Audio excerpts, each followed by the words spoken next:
Welcome back to my YouTube channel. അപ്പോൾ ഇന്ന് നമ്മൾ ഒരു പട്ടാളത്തിൻ്റെ അതായത് ഒരു പട്ടാള കല്യാണത്തിന് പോവാണ് ഗൈസ്. അപ്പം ഇതിന് സ്പെഷ്യാലിറ്റി എന്ന് വെച്ച് കഴിഞ്ഞാൽ ചെറുക്കനും പെണ്ണും പട്ടാളക്കാരാണ് കേട്ടോ.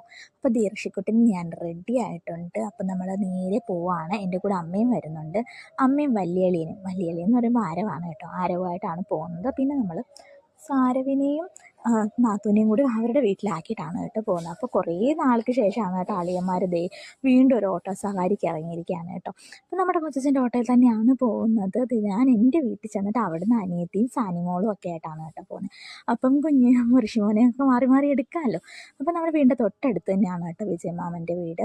അപ്പം ഞാൻ ഓൾറെഡി 2-3 വീഡിയോസിലൊക്കെ വിജയമാമനെ കാണിച്ചിട്ടൊക്കെ ഉണ്ട് കേട്ടോ. അപ്പോൾ നമ്മുടെ അയലത്തുകാരൊക്കെ തന്നെയാണ് എല്ലാവരും ഉള്ളത് കേട്ടോ. നല്ല അടിപൊളി ഫംഗ്ഷനായിരുന്നു. ഒരുപാട് പേരുണ്ടായിരുന്നു കേട്ടോ. പിന്നെ പെങ്കൊച്ചിൻ്റെ വീട് അങ്ങ് കാഞ്ഞിരപ്പള്ളി നിന്നാണ് കേട്ടോ. അപ്പോൾ അവർ നേരത്തെ വന്നിട്ട് പോയി. പിന്നെ നമ്മൾ കുറച്ച് നേരം അവിടെ ഇരുന്ന് സെൽഫിയൊക്കെ എടുത്തു. പിന്നെ അവരുടെ കൂടെ ഒന്ന് ഗ്രൂപ്പ് ഫോട്ടോ എടുത്തു. ഫുഡൊക്കെ കിടിലൻ ഫുഡായിരുന്നു. റൈസും ചിക്കൻ കറിയും സാലഡും ചീനിയും മീൻകറിയൊക്കെ ഉണ്ടായിരുന്നു കേട്ടോ. പിന്നെ നാത്തൂൻ്റെ വക ഡാൻസൊക്കെ ഉണ്ടായിരുന്നു. നമ്മുടെ തൊട്ടടുത്ത പിള്ളേരെല്ലാവരും കൂടെ ചേർന്ന് ഡാൻസ് പരിപാടി ഉണ്ടായിരുന്നു. ഇതാണ് നമ്മുടെ വിജയമാമൻ. അപ്പോൾ വിജയമാമൻ ഞാൻ വീഡിയോ എടുക്കുന്ന കണ്ടിട്ട് വന്നൊന്ന് പോസ് ചെയ്യാണ് കേട്ടോ. അപ്പോൾ ഇതാണ് നമ്മുടെ ചെക്കനും പെണ്ണും. കല്യാണ ഫോട്ടോ എൻ്റെ കയ്യിൽ കിട്ടിയില്ല. പിന്നെ ഞാൻ ലാസ്റ്റ് ഫൈനലിൽ ഐസ്ക്രീമും കൂടി കഴിച്ചു. അപ്പോൾ അവൾ ഇന്ന് ചിരിക്കുകയാണ് കേട്ടോ. എന്നിട്ട് നമ്മൾ പിന്നെ വീട്ടിലേക്ക് പോവാണ്.